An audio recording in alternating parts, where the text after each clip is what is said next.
नमस्कार, आप देख रहे हैं क्लीन न्यूज यूपी और मैं हूं आपके साथ नेहा परिहार। वक्त हो चला उत्तर प्रदेश से जुड़ी कुछ खास खबरों का। खबरों से अपडेटेड रहने के लिए वीडियो को अंत तक जरूर देखें।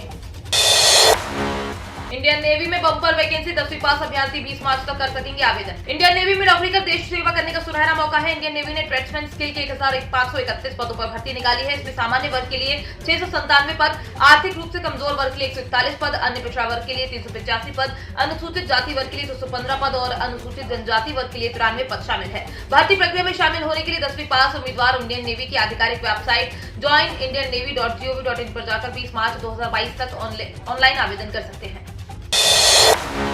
तेजस समेत चित्रकूट एक्सप्रेस के समय में बदलाव। देश की पहली कॉर्पोरेट ट्रेन तेजस एक्सप्रेस के कानपुर सेंट्रल स्टेशन पर आने जाने के समय में रेल प्रशासन ने बदलाव करने का निर्णय लिया है। 21 मार्च 2022 से ट्रेन परिवर्तित समय पर आएगी और जाएगी। इसी क्रम में जबलपुर से वाया कानपुर सेंट्रल लखनऊ जाने वाली चित्रकूट एक्सप्रेस के समय में भी स्थिति से परिवर्तन होगा। तो मध्य रेलवे प्रयागराज के मुख्य जनसंपर्क अधिकारी डॉक्टर शिवम शर्मा ने अवगत कराया कि लखनऊ से चलकर नई दिल्ली जाने वाली तेजस एक्सप्रेस के सेंट्रल पहुंचने के समय पर बदलाव किया गया है। वाराणसी में आज ट्रैफिक डायवर्जन प्लान लागू। प्रधानमंत्री नरेंद्र मोदी आज वाराणसी आए हैं। यहां पर भाजपा प्रत्याशी के लिए मलदहिया से रोड शो शुरू हुआ। प्रधानमंत्री के रोड शो के दौरान सुगम यातायात के लिए वाराणसी कमिश्नरेट की ट्रैफिक पुलिस ने डायवर्जन प्लान तैयार किया है। एडीसीपी ट्रैफिक डीके पुरी ने बताया कि ट्रैफिक डायवर्जन प्लान दोपहर 12 बजे से रात 8 बजे तक लागू रहेगा। आमजन से अपील है कि डायवर्जन प्लान का पालन कर ट्रैफिक पुलिस का सहयोग करें।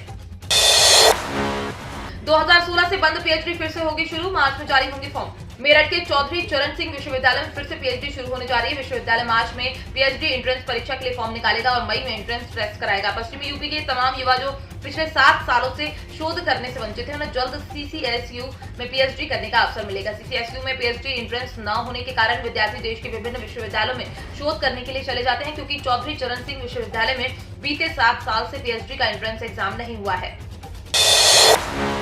पीएम मोदी बोले भारत ग्रीन हाइड्रोजन का केंद्र बन सकता है। सोलर मॉड्यूल मैन्युफैक्चरिंग कर कही ये बात। प्रधानमंत्री नरेंद्र मोदी ने शुक्रवार को कहा है कि भारत ग्रीन हाइड्रोजन का केंद्र बन सकता है, क्योंकि उसके पास नवीकरण ऊर्जा बहुतायत में उपलब्ध है और इस वजह से देश स्वाभाविक फायदे के लिए स्थिति में है। सतत विकास के लिए ऊर्जा विषय पर आयोजित एक वेबिनार को संबोधित करते हुए प्रधानमंत्री ने यह भी कहा कि भारत का दृष्टिकोण स्पष्ट है। सतत विकास सतत ऊर्जा स्रोतों से ही संभव है। उन्होंने कहा सतत विकास के लिए ऊर्जा हमारी पुरातन संस्कृति से भी प्रेरित है और ये भविष्य की आवश्यकताओं और आकांक्षाओं की पूर्ति का भी मार्ग है। हिंदी में भी मेडिकल की पढ़ाई कर बन सकेंगे डॉक्टर। मेडिकल कॉलेज की फीस भी होगी आधी। पीएम नरेंद्र मोदी। प्रधानमंत्री नरेंद्र मोदी ने गुरुवार को निजी मेडिकल कॉलेज की फीस आधी करने की बात कही है। साथ ही कहा है कि गरीब का बच्चा अंग्रेजी नहीं पढ़ पाता तो हिंदी में मेडिकल की पढ़ाई कर डॉक्टर बन सकेगा। पीएम की ये घोषणा इसलिए महत्वपूर्ण है क्योंकि बड़ी संख्या में मेडिकल की पढ़ाई करने यूक्रेन गए भारतीय छात्र वहां फंसे हैं। कुछ दिन पहले ही पीएम ने निजी विश्वविद्यालयों से मेडिकल की सस्ती शिक्षा मुहैया कराने की अपील की थी। बस एक बार पैसा देने पर मिलेगी 12,000 रुपए महीने की पेंशन। इतना पैसा करना होगा जमा। अगर आप भी अपने लिए पेंशन योजना लेने का प्लान कर रहे हैं तो भारतीय जीवन बीमा निगम की सरल पेंशन योजना का चुनाव कर सकते हैं।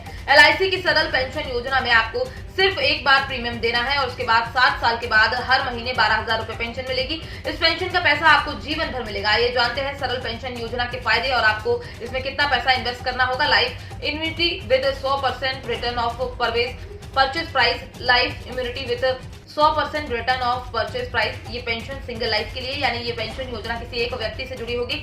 पेंशनधारी जब तक जीवित रहेंगे उन्हें पेंशन मिलती रहेगी। कोरोना हो जाए या कोई अन्य बीमारी, फ्री में होगा इलाज। कोरोना वायरस महामारी ने शुरुआत से लेकर अब तक काफी कहर मचाया है और अब भी इस वायरस की वजह से काफी लोग संक्रमित हो रहे हैं। हालांकि अच्छी खबर यह है कि काफी संख्या में लोग कोरोना वैक्सीन के डबल डोज ले चुके हैं, जिसके कारण अब लोग कम संख्या में संक्रमित हो रहे हैं। लेकिन जिस तरह से इसके बदले स्वरूप सामने आ रहे हैं वो हर किसी के लिए चिंता का विषय है। वहीं माना जा रहा है मई जून के महीने में कोरोना की चौथी लहर आ सकती है। अगर किसी व्यक्ति को कोरोना होता है तो उसे अस्पताल में भर्ती होना पड़ता है और उसके इलाज पर काफी खर्च भी होता है।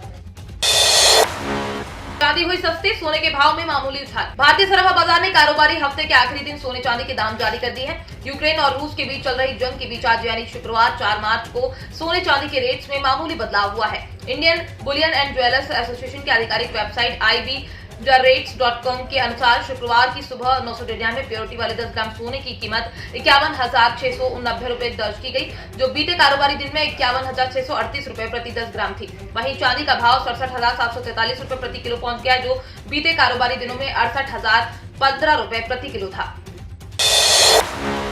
केंद्रीय कर्मचारियों को होली पर मिलेगा बड़ा तोहफा, खाते में आएंगे इतने रुपए ज्यादा। केंद्रीय कर्मचारियों के लिए अच्छी खबर है। केंद्र सरकार होली पर कर्मचारी को बड़ा तोहफा दे सकती है। केंद्रीय कर्मचारियों की मार्च की सैलरी के साथ आपके खाते में ज्यादा पैसे आ सकते हैं। खबरों के मुताबिक सरकार कर्मचारियों की मार्च की सैलरी के साथ में बढ़े हुए महंगाई भत्ते और पिछले 2 महीने के एरियर का पैसा ट्रांसफर कर सकती है। केंद्रीय कर्मचारी को फिलहाल 31% की दर से डीए मिल रहा है। तो ये थी दिन भर की 10 बड़ी और अहम खबरें। खबरों से अपडेटेड रहने के लिए क्लीन न्यूज यूपी को सब्सक्राइब करना बिल्कुल ना भूलें।